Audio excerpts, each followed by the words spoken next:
Majority Report with Sam Seder. The destiny of America is always safer in the hands of the people than in the conference rooms of any elite. Sam Seder. They are unanimous in their hate for me, and I welcome their hatred. We must guard against the acquisition of unwarranted influence, whether sought or unsought, by the military-industrial complex. The Majority Report with Sam Seder. Ever get the feeling you've been cheated?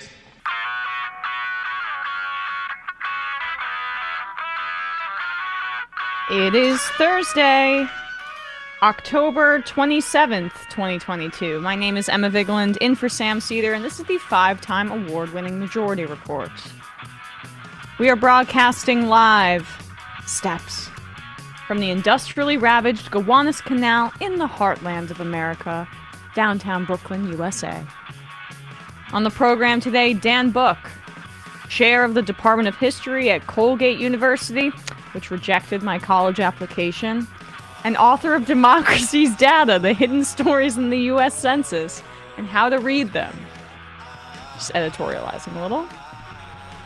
That's relevant. And later in the program, Akela Lacy, politics reporter at The Intercept, will be joining us to discuss the impeachment efforts against Philadelphia DA Larry Krasner. Meanwhile, average 30-year mortgage rates have reached over 7%, the highest level since 2002, due to the Fed's aggressiveness on rate hikes. It was 3.14% this time last year. So, instead of addressing corporate gouging, this is the price that we all will pay. Democrats are beginning to fear the worst ahead of the midterm elections, which are now 12 days away. Fetterman's lead continues to narrow in Pennsylvania. However, Josh Shapiro's lead over Doug Mastriano continues to be comfortable, so perhaps that can benefit Fetterman. Fingers crossed. In other gubernatorial races, Kathy Hochul's race versus Republican Lee Zeldin is proving tougher than expected here in New York. Polls are narrowing. The theme is crime and the economy for the Republicans. Speaking of those midterms, over 100 lawsuits have been preemptively filed to challenge the results, mostly by Republicans. This is the kind of environment that right-wingers want with our electoral process. It's just going to keep getting worse, especially after the election. A second woman has come out and said that Herschel Walker pressured her to have an abortion and paid for it after an extramarital affair a few decades ago. And the woman was a Trump voter, by the way. Speaking of Trump, he's headed to Miami to campaign for his best buddy, Little Marco. Wait, they're friends now? Rip-off Ron, that's what I like to call him, not expected to make an appearance. The Cold War between Ron DeSantis and Donald Trump continues. And that Marco Rubio staffer who was beaten up, turns out he did not claim the attack was politically motivated when police officers first interviewed him, and only changed his story the next day when Rubio tweeted about it. Brittany Griner's sentence in Russia is being upheld, meaning unless the U.S. is able to free her, she will serve 9 years in a penal colony doing physical labor. There's no end in sight to this. We have to free Brittany Griner. And lastly, a second rail union has rejected the deal pushed by the Biden administration in September, meaning a strike could happen as soon as November 19th. Give these rail workers more sick leave, my God. Not that hard. And raises while you're at it. All this and more on today's program. Welcome to the show. It is an Majority Report Thursday. We have Matt and Bradley with you. Later in the fun half, we will have old Matt and new and singular and current Brandon, where we'll be taking your calls, reading your original IMs. Brandon. The original and current. There's an imposter in the White House. There's imposter Brandon. Oh, yes. He'd be like thrilled to be called new in any capacity, Joe Biden. I'm new Brandon. All right. Well, hey, hello everybody. We are a little late to start the show because we were talking about Dunkin' Donuts for 5 minutes and then looked at the clock. So here we are. Going item by item, but what my favorite things on the menu are. Well, the hash browns are pretty damn good, I gotta say. Take over to the Doughboys. But let's turn to this Herschel Walker news because a second woman now has come out, going by Jane Doe, sharing her story of how she was involved with Herschel Walker in the early 1990s when he was married. She got pregnant with his child and ultimately decided to get an abortion at the encouragement of Herschel Walker. She characterizes it, I believe, as pressure to get that abortion. So now we've got two people on the board whose abortions Herschel Walker has allegedly paid for, because that's also in this story. Yeah, and I just want to bring out, we had Dominique Remy on the show to talk about, sort of the different things that go into supporting mothers. And on top of, allowing access to abortion is allowing them support for if they do want to have that child, that they aren't beholden to, say, somebody like Herschel Walker coercing them into having an abortion. Right, exactly. You're not at the behest of the rich guy who you have been having a relationship with to pay for it. But I mean, in Herschel, to his credit, he seems to have paid for these abortions. But at the same time, it's it's just putting lipstick on a pig in terms of the situation. For him, it's probably a good investment. And it would be no problem, frankly. I wouldn't even care if he was just like a standard Republican who says he's been saved now and was hypocritical in his past. If he wanted to do that on his own, that's fine. But he's running to be one of the 100 most powerful people in the United States as a member of the U.S. Senate. So here is this Jane Doe speaking at a news conference by Gloria Allred, still remaining anonymous, about her experience. I really didn't know what to do. I was confused, uncertain, and scared.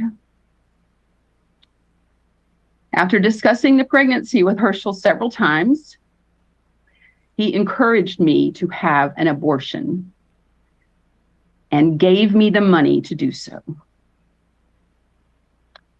I went to a clinic in Dallas, but I simply couldn't go through with it. I left the clinic in tears.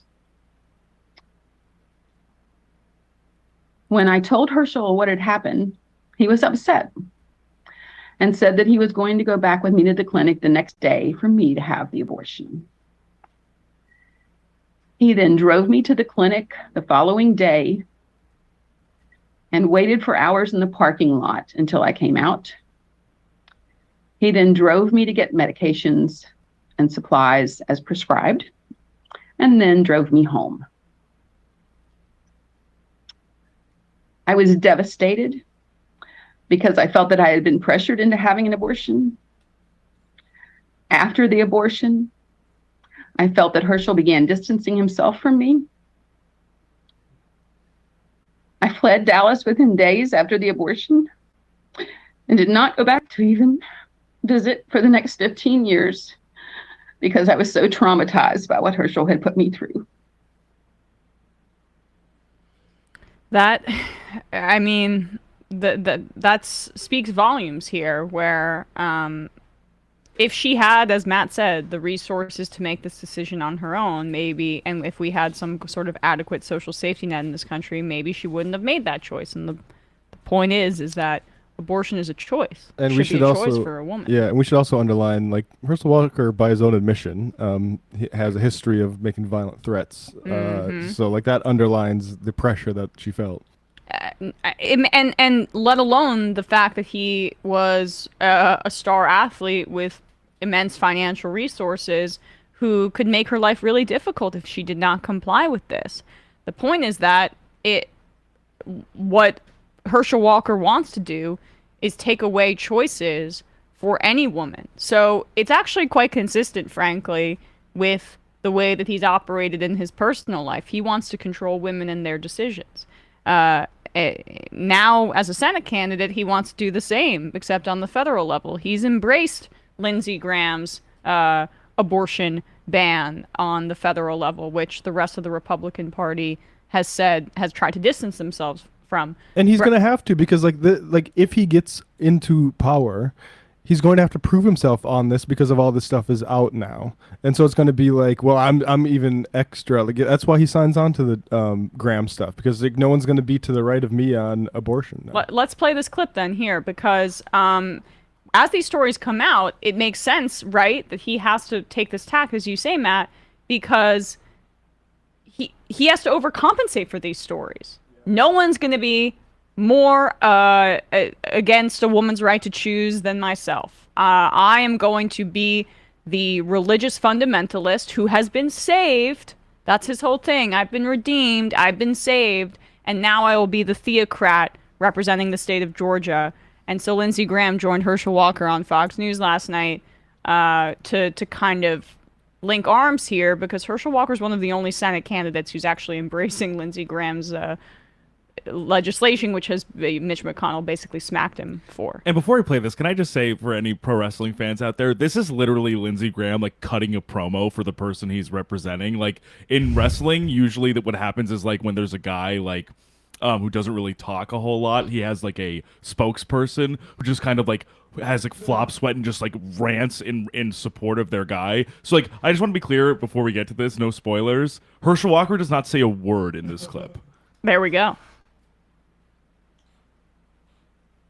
I've seen this movie before, up close and personal. If you're a conservative, they don't give a damn about the truth. They're trying to destroy his life 13 days before the election. They did the same thing to Kavanaugh. There's another one and another one and another one. It got to be 6. 3 people out and out lied. Nothing happened to them. How did that movie end? Kavanaugh is on the Supreme Court. Herschel's going to the Senate. And what is this all about? Why Herschel? Patriarchy. They're beating all of our guys up, but what is it? All right, just pause it for a really quick second. I'm sorry. Look what it proves. It doesn't matter anyway. Then why are you getting so indignant, dude? No, what it proves is that we still have a long way to go for women to be heard and understood, and for their feelings and for their experiences to be valued in the eyes of voters and in the eyes of the halls of power. Kavanaugh was put onto the Supreme Court despite those allegations because the Republicans like yourself controlled the Senate. Nothing has changed for him. He's fine. He's a Supreme Court justice. And Herschel Walker, if he loses this race, he'll be fine. He'll be a rich athlete who's doing whatever the hell he wants and sleeping with whatever women that he continues that he wants at this point. I like that. Like, another new story of me coercing someone to have an abortion came out. Why is this happening to me? And what is with her, right? And what is with Lindsey Graham has no idea who he is unless he's backing up another Republican. He did this being the cheerleader for John McCain for his entire career. Now he's trying to find the new organism for him to have like this symbiotic relationship with to help Herschel Walker out here. And take a wild guess who he compares Herschel Walker's plight to. I'll give you like 5 seconds before he gets to it. What, Kavanaugh? Why, he just did that. Yeah, right, okay, right. Kavanaugh is on the Supreme Court. Okay. Herschel's going to the Senate. And what is this all about? Why Herschel? They're beating all of our guys up, but what is it about this guy? He changes the entire narrative of the left. We're a party of racists, Sean. Me and you're a racist. The Republican Party's racist. Well, what happens when the Republican Party elects and nominates Herschel Walker, an African-American black Heisman Trophy winner? Let him speak then. Right.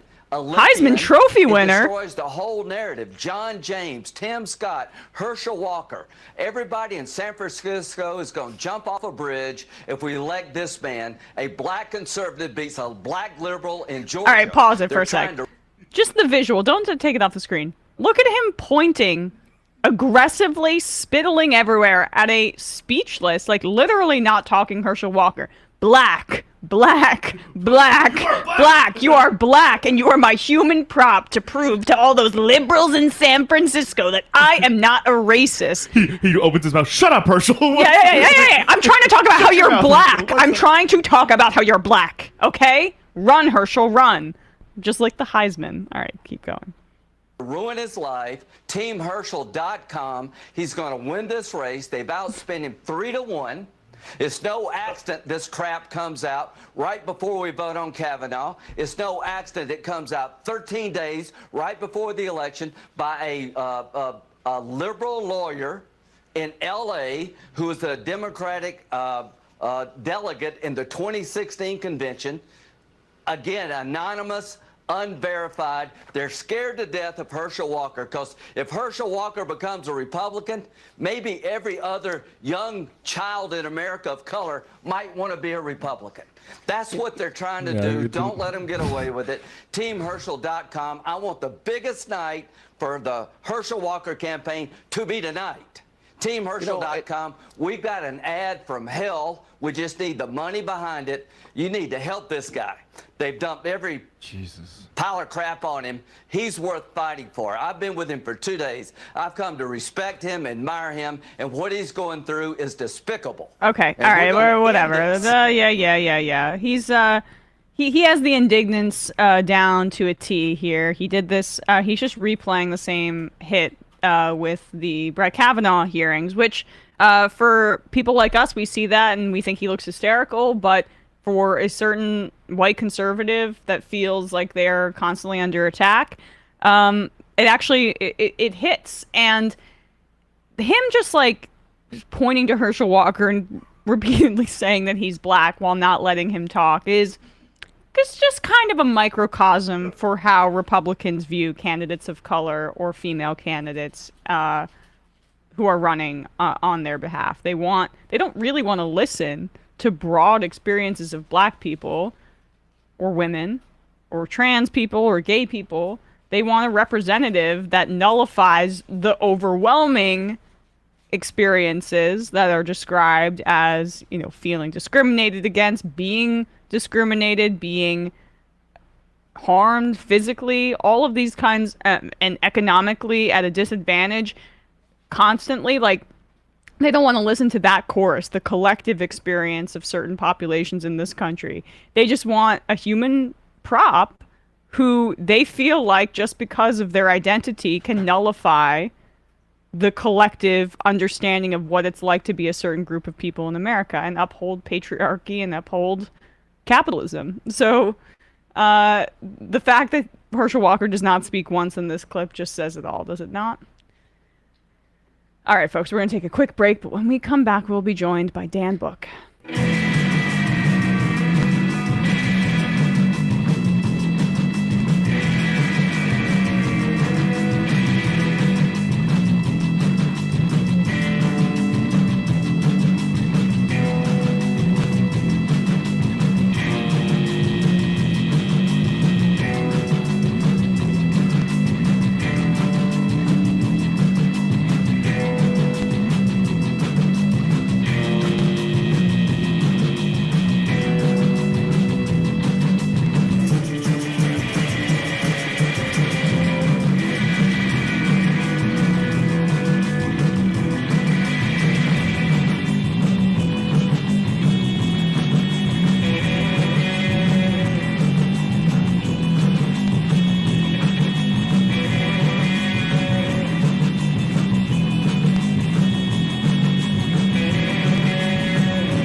We are back, and we are joined now by Dan Balck, chair of the Department of History at Colgate University and author of Democracy's Data, The Hidden Stories in the U.S. Census and How to Read Them. Dan, thanks so much for coming on today. I really appreciate it. Oh, Emma, thank you for having me here, for having me back. It's nice to be back on the show. Oh yeah, of course.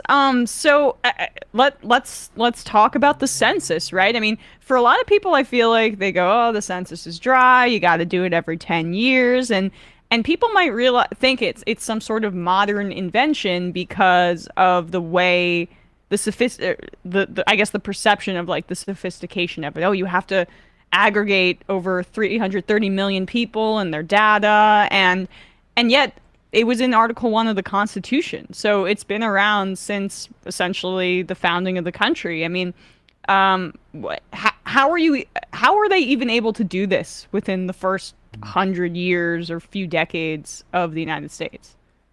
Oh no, that's a great question. The census I speak of this as, and all these systems of quantification, all these data systems, as things that are really important. They produce Americans' facts.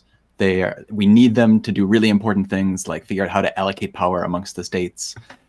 And that was indeed why it's in the Constitution, is so that when it comes time to elect representatives, each state is represented according to its population. When it comes time to elect the president, the Electoral College, the number of votes is dependent on the population of each state.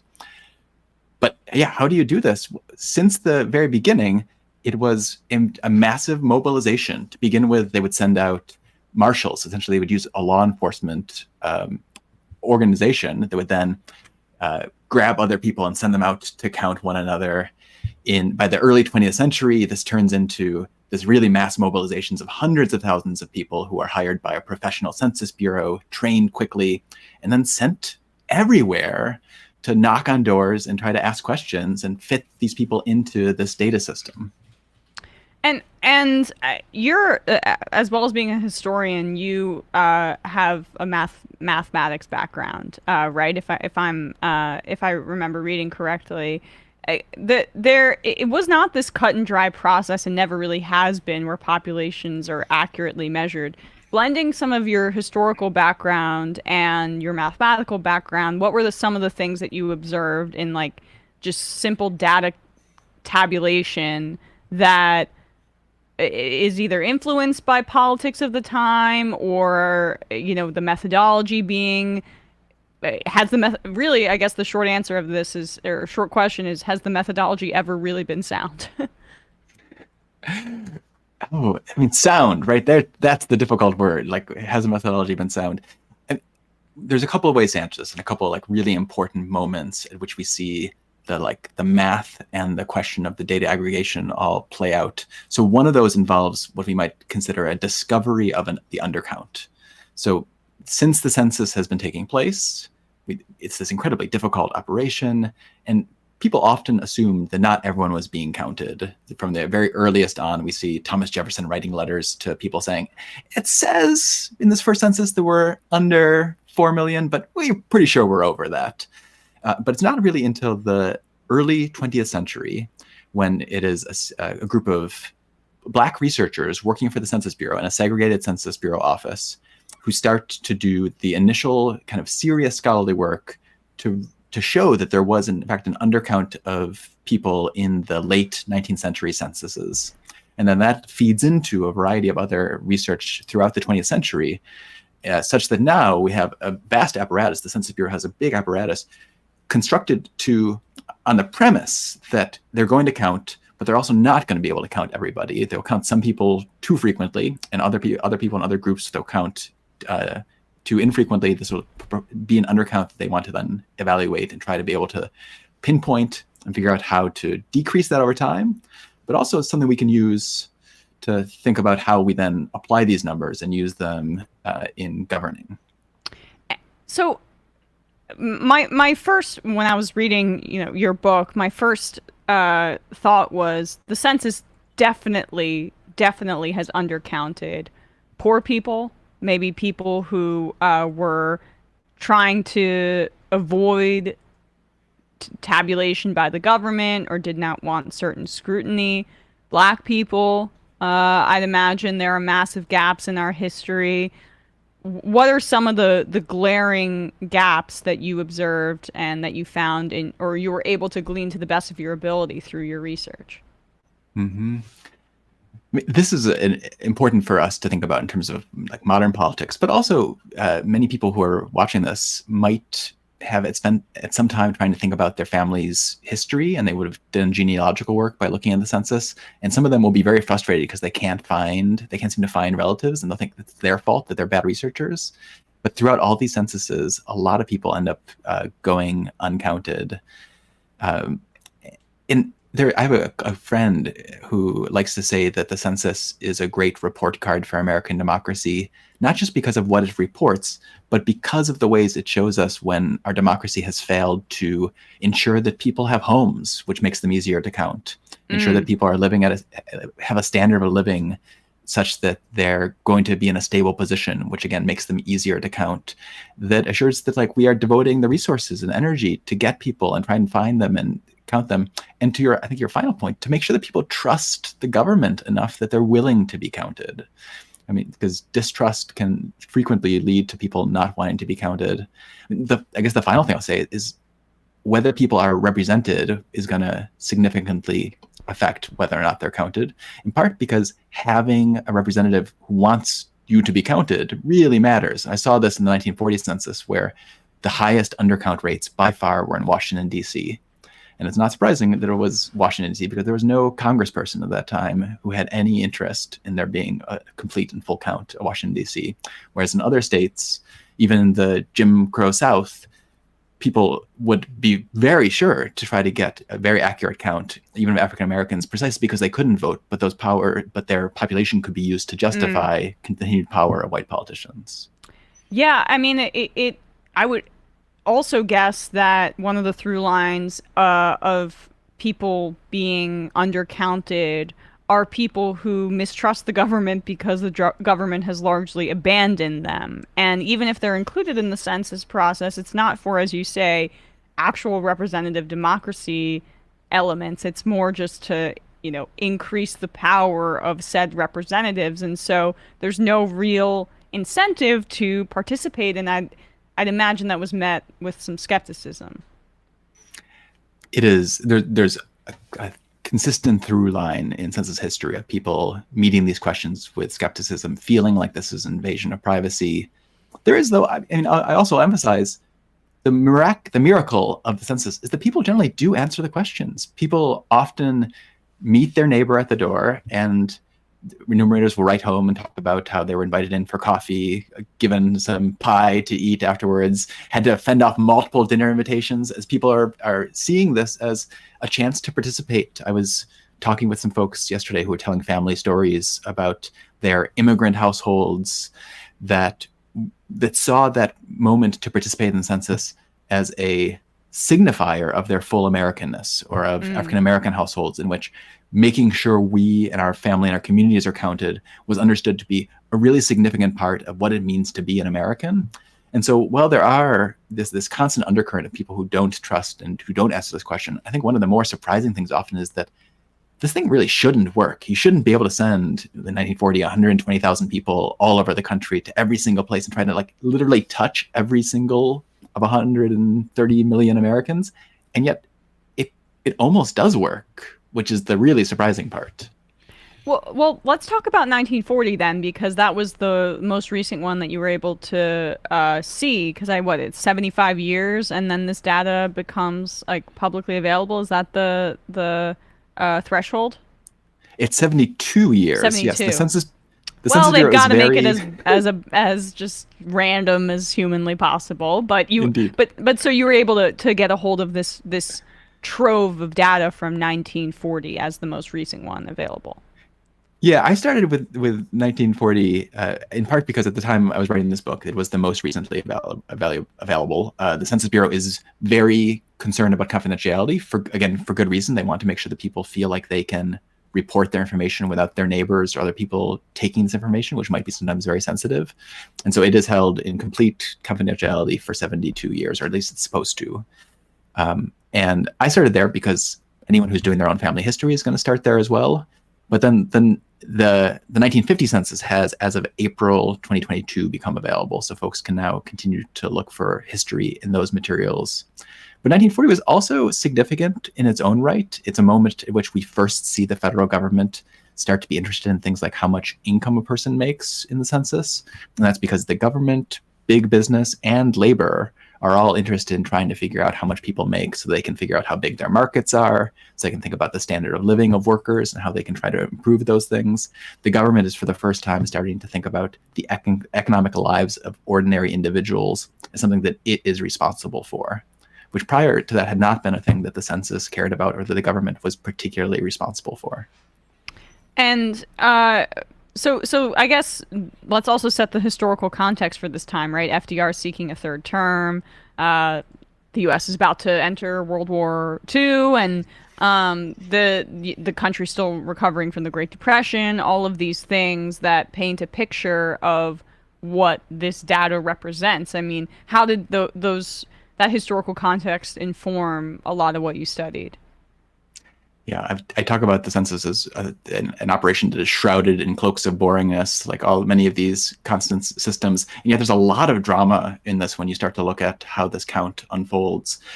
In the midst of Roosevelt's reelection, we see Republicans try to take this as a moment to win some political points. And so they launch a very strenuous attack on including this income question and are able to drum up some really substantial support. I can kind of see the letters of people coming in, including one Indiana woman identifying herself as a housewife who talked about imagining this census enumerator coming to her door. And she said, she made a little drawing on her letter that said, "I've got a pair of brass toes ready for the enumerator." And she imagines herself kicking this enumerator in the butt out the door. So there's political concern about invasions of privacy and about this new income question.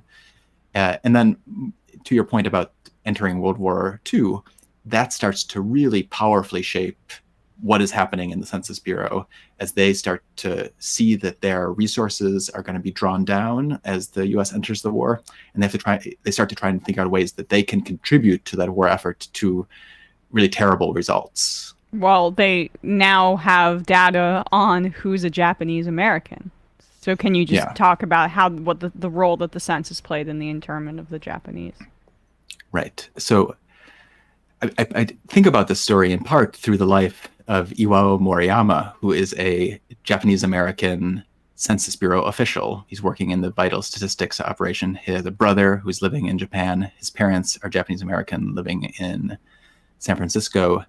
And he, writing about this, is talking about what it's like to be in the Census Bureau, recognizing how crucial Census Bureau information is to making possible the entire war effort. Now, some of that is because in order to run the arsenal of democracy, all of these industries that rely on American workers, Roosevelt says they have to be citizens. But most people don't have proof of citizenship in 1940. The Social Security card is at most 3 years old in 1940. Many people don't have birth certificates. So they turn to the census and say, could you provide me a certified record that somebody thought I was a citizen in 1940? And they start producing all of these certified records as the only proof of citizenship to allow them to get jobs. So these are hundreds and thousands of these requests that are being processed. While the Bureau is doing this, it's also trying to count people and produce its statistics that it's supposed to produce from the 1940 census. And in the midst of all this, it says, we want to contribute to this war effort. We're going to produce special tabulations at very small levels where all Japanese Americans can be found on the West Coast.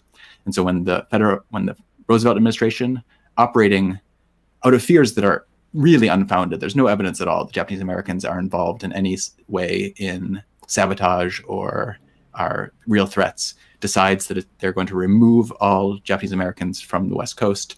They end up relying on the census data information to direct that activity.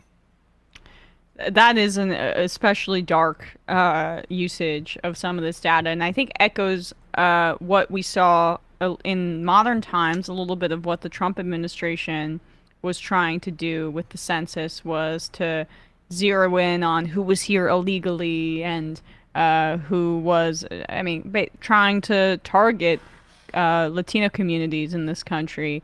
and that has been, I mean, I'm curious about your what you found throughout history. Has that emphasis changed from administration to administration, targeting specific groups with the census and changing questions on it maybe to achieve outcomes that target minority groups? Right. Well, so one thing I'll say about that, we certainly do see the way in which, for instance, before the census questions in 1940 start thinking about economic issues, throughout the 1870s through to the 1920s, much of the census was devoted to questions about where a person and their parents were born. And those were questions that the Congress put into these as they, from 1870 through 1920, 1929, were involved in these heavy debates about the degree to which immigration to the United States should be allowed. And we see from 1870 to 1920, all these laws passed to limit immigration, first from Asia and then from outside of the Western Hemisphere entirely, almost entirely. And so that's a way in which the census drives and supports these debates about who is an American and who should be allowed in. But the other thing I should say, because it has to do with what you're talking about in terms of the Trump administration, is that the story about Japanese incarceration, we need to tell it because it's important to think about how this information can be weaponized. But it's equally important to recognize that the Bureau and the laws changed in response to these kinds of weaponizations. These confidentiality protections have been put in place, have been reestablished to protect individuals from having their information surfaced. Similarly, special procedures have been put in place to try and make it so that it's harder to get fine-grained data about vulnerable populations.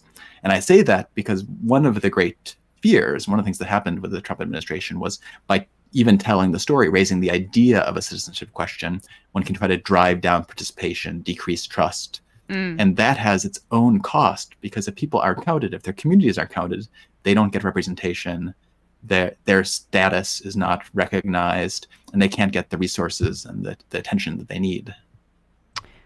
Well, it's good those guardrails are in place. I'm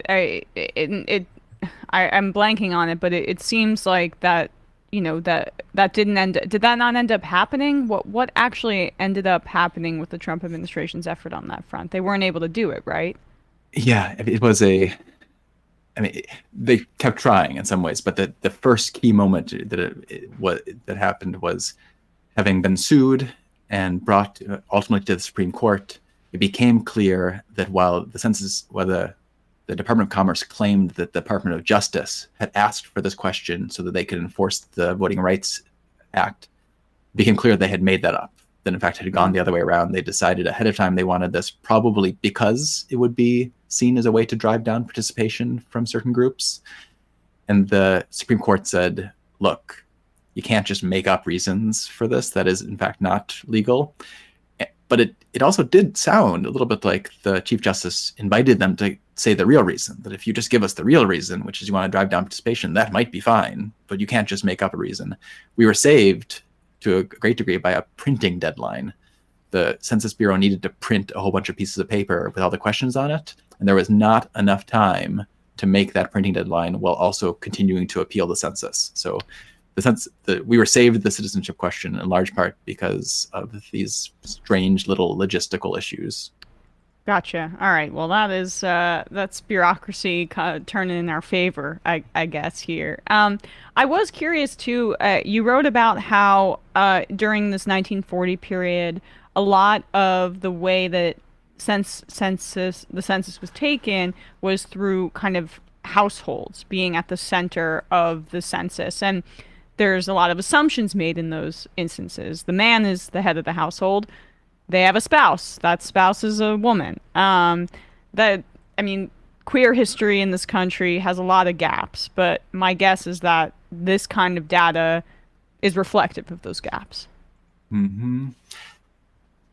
We often forget that the way the census works is that it assumes people live, as you said, in a household, that they live in a family of some sort. It's not ultimately a count of individuals. It rather is a count of how people, in order to count, you have to fit into a family. And then the people who make those questions have certain assumptions about what that family looks like. One of the neat things, though, about being able to dig into all of the individual data and why looking back at these records is so revealing, is that you realize lots of people don't fit in that simple kind of household, but they still do get counted in one way or another. And so for me, one of the things that was particularly interesting was thinking about how this label called the partner was often used as a way to get people to fit, to make them count, to put them into a household.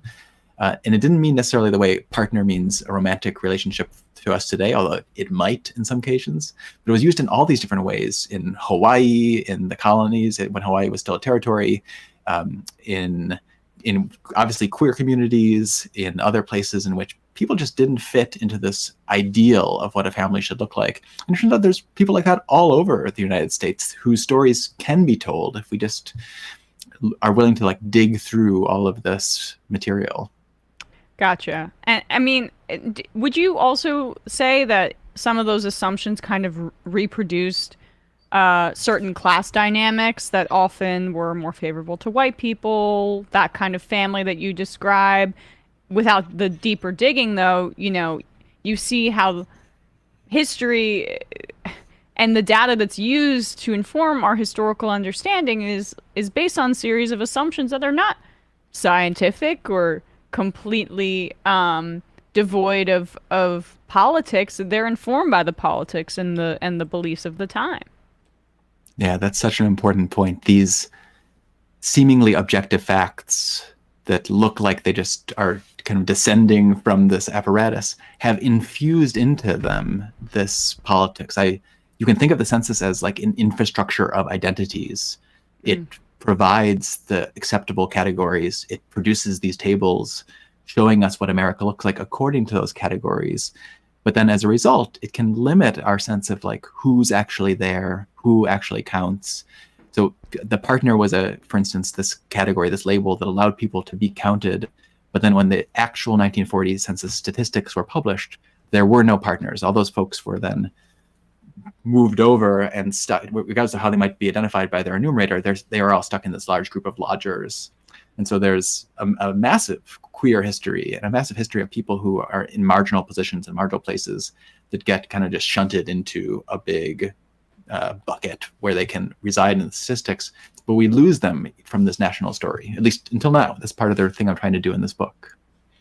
Well, it really is a great history of the census, and important to understand how we collect our population data from the outside of this country to now. Dan Balck, chair of the Department of History at Colgate University and author of Democracy's Data, The Hidden Stories in the U.S. Census and How to Read Them. Dan, thanks so much for your time today. Really appreciate it. Thanks so much. It's been a pleasure. Of course. All right, folks, we're going to take a quick break, and when we come back, we'll be joined by Akela Lacy, who will discuss the efforts to impeach Larry Krasner in Pennsylvania. Be right back.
We are back, and we are joined now by Akela Lacy, politics reporter at The Intercept, who has been writing for really years on the sabotage and now impeachment efforts against Philadelphia DA Larry Krasner. Akela, thanks so much for coming on.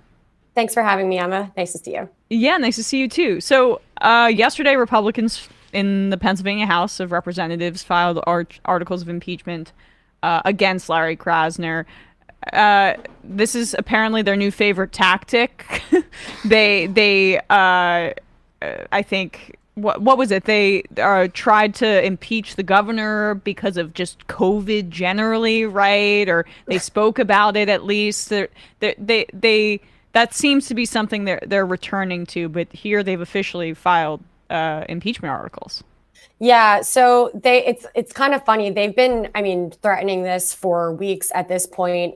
People were going back and forth on whether or not a vote would actually happen because, as of today, the state house is adjourned until after Election Day. So, the fact that the impeachment efforts were being led by the person in the state Republican caucus who chairs their House campaign arm, among some of the other narratives around this, made it clear that this was part of their tactic ahead of Election Day. So that's some of the backdrop here. But yeah, they introduced the articles yesterday, along with a slew of other bills that have been introduced this week that would limit the prosecutorial authority of the district attorney's office in varying ways. So like appointing a special prosecutor who wouldn't be elected and who would be able to, in theory, prosecute some of the crimes that Krasner's opponents say that he's not addressing.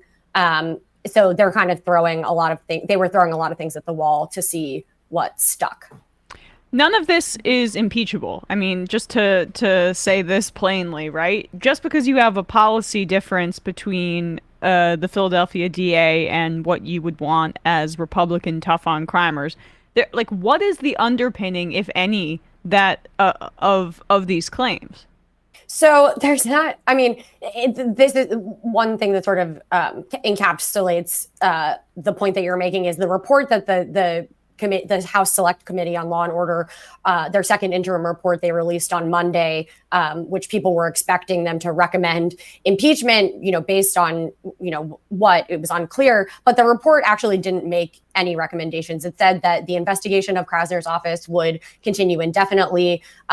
It had a whole section demonstrating what it claimed was a causal relationship between Krasner's policies and an increase in homicides that relied mostly on a study by a former Republican district attorney and an adjunct fellow at the Manhattan Institute that was widely panned by professors and criminologists and sociologists across the board as having issues with methodology, basic factual errors, and being clearly politically motivated. So the person, one of the leaders of the committee who introduced the articles of impeachment yesterday quoted this article in his comments. It's that's what they're basing this off of. And they're, it's really interesting because the tactic here is trying to draw on people's fears where there is a certain logic that you could potentially make, arguing that if somebody is going to focus more on certain crimes, on not prosecuting, nonviolent offenses, and then you see a spike in crime,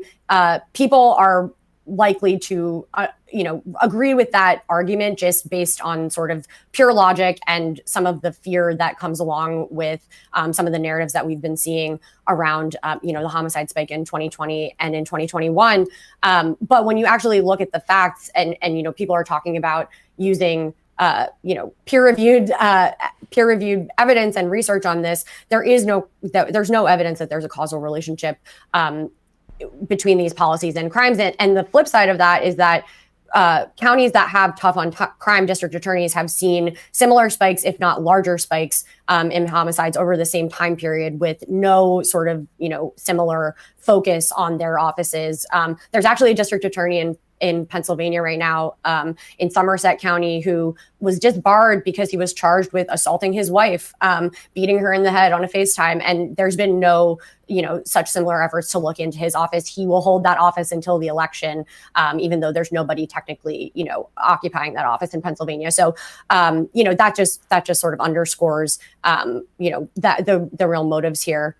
No impeachment for that, even though that's a clear crime with video evidence. But what's crazy too is that, and I guess not crazy if you understand Republicans, is that they have undercut Larry Krasner's authority to go after gun crimes, and a lot of some of the increases that they describe, at least Krasner characterizes it as a result of just gun crime, which he did want to go after. He just wasn't trying to criminalize poverty in the city of Philadelphia. So talk about that starting in 2019, if you could, their efforts to strip his office of the authority to do its job on that front. Basically, and I think this is one of the more under-discussed stories in the country. We saw it with the Chesa Boudin recall too. Local police and other officials who are actively trying to sabotage efforts by progressive district attorneys and then turn around and blame them for crime. Yeah. So, shortly after Krasner took office in 2018, the House quietly adopted this bill that would give concurrent jurisdiction to the state attorney general for certain gun crimes in Philadelphia. This made Philadelphia the only county in the state where this would be the case. And it effectively, gave the state attorney general, Josh Shapiro, who's currently running for governor of Pennsylvania, the power to take over some of these gun crimes from Krasner. The messaging behind this was that, he wasn't doing his job. Somebody else needed to step in and do it for him. So that passed. It was signed into law by the Democratic governor at the time. It didn't get a lot of attention until a few months later.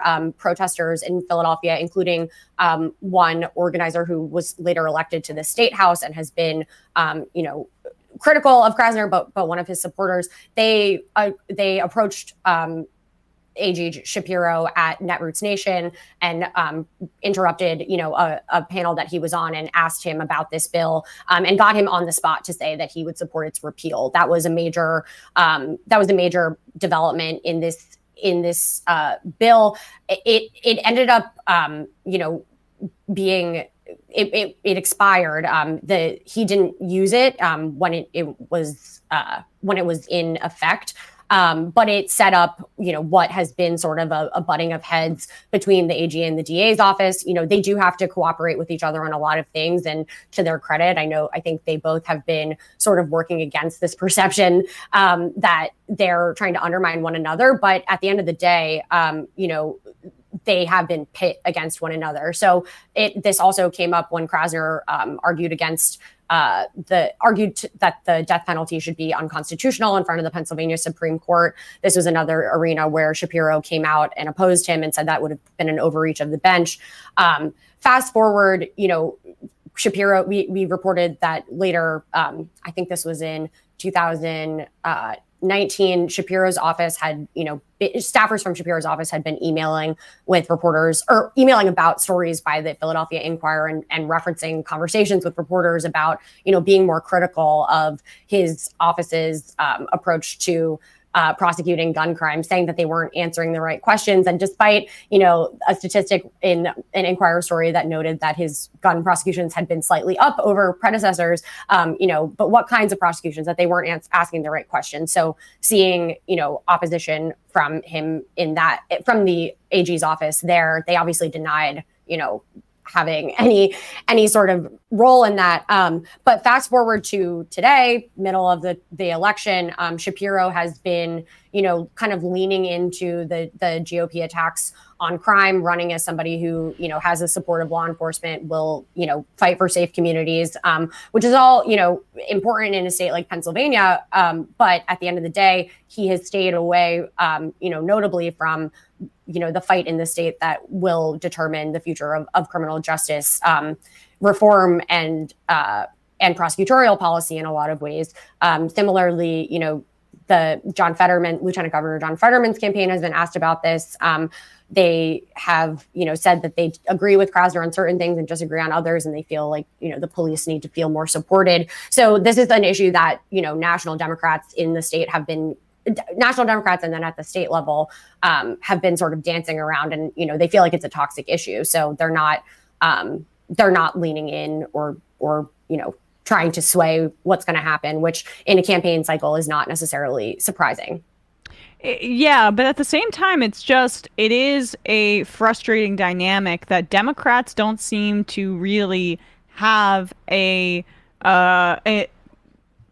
a narrative around crime to combat what Republicans are putting out there, other than kicking the left and distancing themselves from the left. And so Krasner's a bit on an island at this point, despite his election to being the Philly DA being so historic, given some of his more progressive stances on criminal justice reform. Yeah, I mean, this is the problem in a lot of states right now, obviously, and something that I think about a lot. We talk about a lot at the Intercept. Like it's easier to lean in and try to out tough on crime the GOP than to make an analytical or, intellectual argument that those policies don't work. And I think Democrats have made the calculation that that's too difficult to do, too difficult to communicate to voters without, appreciating the cost, the long-term cost, which is not only returning to, failed policies and increasing harm, especially for poor Black and brown people, but also turning off voters who came out for these policies in elections outside of Philadelphia, in Chicago, in St. Louis, in LA, where criminal justice reform actually energized parts of the base that Democrats, had lost, going back to 2016. I think they've made the calculation that that's less important than winning over some of the more moderate voters who might be, more susceptible to some of these talking points on crime. Well, Akela Lacy, politics reporter at The Intercept. You can read her work over at The Intercept about topics like this, among many other things. But Akela's been following this story about Krasner for a few years at this point. So check out her work over there. Thanks so much for your time today. Really appreciate it. Thanks, Emma. Of course. All right, folks, we are going to wrap up the first hour of this program and then head into the fun half, I think, where we'll be taking your calls and reading your IMs. It's going to be super fun. Yeah. I am seeing some IMs here about, maybe we'll just talk about this now really, really quickly. Because I'm sure we're going to get more IMs about it. I responded to Cenk Uygur on Twitter yesterday because he said that he was going to be voting for Caruso over Bass in the mayoral election. And I just wanted to respond to him publicly because I knew we'd get questions about it today. And, he's someone I respect. A huge reason I'm in this industry is because I love Cenk and he gave me my first shot. And so we're friends. And we have a disagreement on this point. Caruso is a former Republican billionaire who is a real estate tycoon. And I am shocked just that's his decision, because I don't think you can really say it's a vote in favor of the working class or the poor. And no, it's a vote to shake it up and against the status quo. And but that is the limit of anti-establishment politics, Yep. right? Which is that we don't need to. That's just like the limit of anti-establishment politics here, because I just feel like, that's kind of what Jimmy Dore was saying. Well, it's the thing is, like, look, if I don't vote shame, so I don't shame all the people who decide to vote for milquetoast Democrats, and I also don't not vote shame. I think if you don't want to vote for a centrist Democrat, whatever. I'm not going to waste my time. I think you, on balance, should vote offensively. That's just my take. Yeah. But it's different when you're saying, I'm actually voting for this other thing. And it's not just the Karen Bass stinks. And I don't know a whole lot about Karen Bass. She stinks, but in comparison to the former Republican billionaire who's also a real estate tycoon, she stinks a little bit less. Exactly. And that's the sort of thing is just don't say anything. Just because, and it's one thing, I don't care if you vote, but when you go public with it and you've basically made your person, yourself, synonymous with the progressive left, all of a sudden you get headlines now where, look at the left is endorsing this guy who I don't think the left has any business endorsing. It's like saying Kamala Harris. It's like if Kamala Harris and Michael Bloomberg were the two final candidates in the 2020 election, being like, I'm voting for Michael Bloomberg because he's outside of the Democratic establishment. Yeah, but he's also a billionaire, and he's also...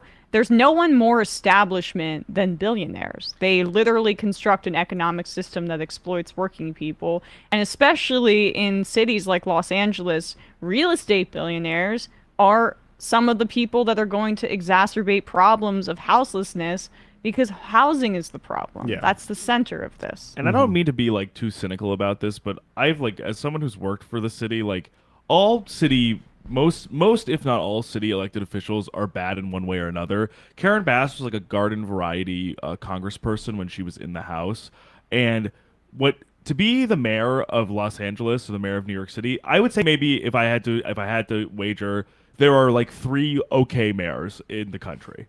Chokwe Lumumba in Jackson, Mississippi, Randall Woodfin in Birmingham, Alabama, and Michelle Wu in Boston. That's basically it. Like, kind of, yeah. If you are a mayor of a city like Chicago, Lori Lightfoot, mayor of Minneapolis, Jacob Fry, mayor of Portland, Ted Wheeler, mayor of Los Angeles, Garcetti, or mayor of New York, Eric Adams, what you have to do is you have to love cops more than you love anybody else, and you have to want to literally bulldoze where homeless people live. That's the Well bar said. you have to clear, and that's what Caruso is basically. He Absolutely. has been when asked about what he's going to do about like the metro and about public transport, it's just more cops to crack down on homeless people. Basically your answer to that is like who. How many more cops are you willing to shovel into all these problems, and how many more homeless people are you willing to shovel out? And frankly, Caruso wants to do more of that. That's just the difference. So I'm not saying Karen Bass is this great politician or would be a great mayor for LA. She would just be better than Rick Caruso. It's a harm reduction vote, yeah, in my opinion. So I just wanted to get that out of the way because I know we're getting some IMs about it, and we side with Bernie on that. Yes, and Bernie Sanders is going to stump for Karen Bass today. So for me, that says it all about that. And if I'm in California, if I'm in LA, the vote for me is pretty clear on that front. Yep. All right, but with that said, let's bring in our guys. Brandon Sutton, Matt Binder. Hello. Oh. There we go. Look at that. What's up, guys? Hello. Got the boys today. Hey. Yeah. Boys are back in town. Boys today. And Jimmy Dore already just came up casually, so then we'll get to do a deep dive into your investigation, Matt Binder, in the fun I'm excited half. for that. That would be fun. Right. That was very random. Like it happened just before I was going live on Tuesday, and I was like, this is weird, and I quickly looked into it, and I was like, this is even weirder than I thought. Yeah, right. So, we'll just tease it. We won't give away what Matt Binder found, but what's happening over on Scam Economy and Doomed? So on Doomed on Tuesday, I spoke with Anna Merlin. She's a reporter over at Vice's Motherboard, and we did a deep dive into the Alex Jones trials and looked at how people have been defending him and claiming that, you can't say anything about events anymore, as if, that's literally the argument I've seen. Like he was, who said that? The woman from The Hill. What was her name? The Hill Rising. Jasinski or Emily Jasinski? No, she's not on the show anymore. They booted her, I think. Crystal Ball? Katie Halper? No, neither of those. Neither of them. Kim Iverson? Yes, thank you. Yeah, Kim Ivermectin, right. That's her name, yeah. She was one of those people pushing that, like the difference between someone saying something about her and Alex Jones on Sandy Hook, because she was going to file a defamation lawsuit against the Humanist Report. Yeah, for saying she was like anti-trans or whatever. Can I just say I just want to jump into that because I went pretty hard on her for that, saying I tagged Ryan Grimm, Robbie Soev, and Alemi Ulurin and said, tell management to fire this person, and she's no longer there anymore. And I think that's an improvement. Participating in cancel culture. I mean, hey, you can't say to sue somebody anymore. Yeah, exactly. You can't even say I want to sue this person for criticizing me. Yeah, that gets you canceled in my book. I'm coming with the full cancel culture if you threaten to sue. Well, somebody. I know she can't. This is a defensive cancellation. She attempted to cancel one of our allies at the Humanist Report, and then so we returned turn. That's with what you defense. get. It was a Right. preemptive cancellation. We're fighting back with our cancellation. Right, those are the culture wars, baby. Hell yeah! Well, anyway, we took on people who argue that and how no, in fact, Alex Jones actually went after actual individuals, parents of the Sandy Hook children, and defamed them. And, we tackle a bunch of these things. So check that out, youtube.com/Matt Binder, doomedcast.com. And then usually Scam Economy we beat tonight. I recorded a great interview with two reporters from Fast Company who did a deep dive into the Bored Ape Yacht Club parent company, Yuga Labs, got interviews with them. We really spoke in depth about that company and what they've been doing. And there was a problem with the file when I recorded it. So we have to re-record it. Yes, I know. We have to re-record it. That's all going to happen. It's happening. The re-recording is happening tonight, but that means the show won't be ready tonight. So Scam Economy will be tomorrow around 9 p.m. Eastern time at scameconomy.com. I'll try to upload the podcast version earlier if I can, but the YouTube one will be at youtube.com/Matt Binder tomorrow night, followed by the post show where I take call-ins and stuff. Awesome. All right. Well, Brandon, hello, friend. What's happening over on the New Discourse? episode of The Discourse. We talk about Kanye. We talk about Alex Jones. We talk about the Supreme Court looking at immunity for online platforms for the things that are posted on them. And we talk about people posting crimes online crimes. So, it's very related to what Matt Binder has been talking about and probably we're going to be talking about today. But, very happy to have something out for the fans this week. The fans and haters alike. Provide them with the content. The haters just waiting on the podcast to hit the feed. It's like what's his face? Hobson said, "I don't have haters. I just have fans in denial." Wow, I haven't thought about Hobson since high school, but yeah, you can't say anything anymore. Yeah, I mean, I guess not. His mind was too weird. I couldn't even tell you what he looked like. I just remember his album covers, I guess, a little bit. But anyway, is he good? I can't tell. This is I don't know. I have no idea who you're talking about. Oh, okay. Actually. He's a rapper. No. It's all right. So everything's all right. Okay. All right. 646-257-3920. See you in the fun half. You are in for it. All right, folks. 646-257-3920. See you in the fun half. Are you ready?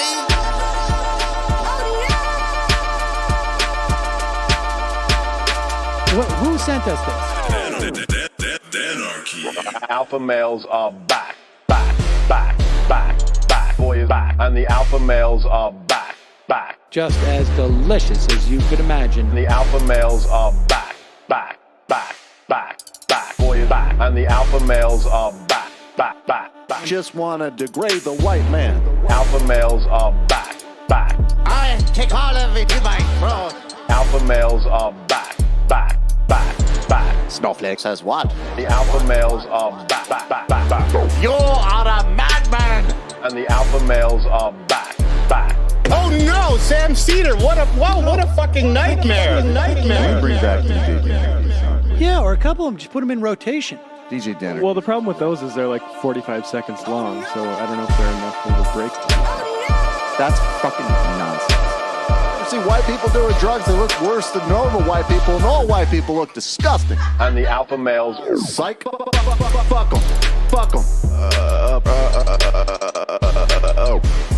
Snowflake says what? What?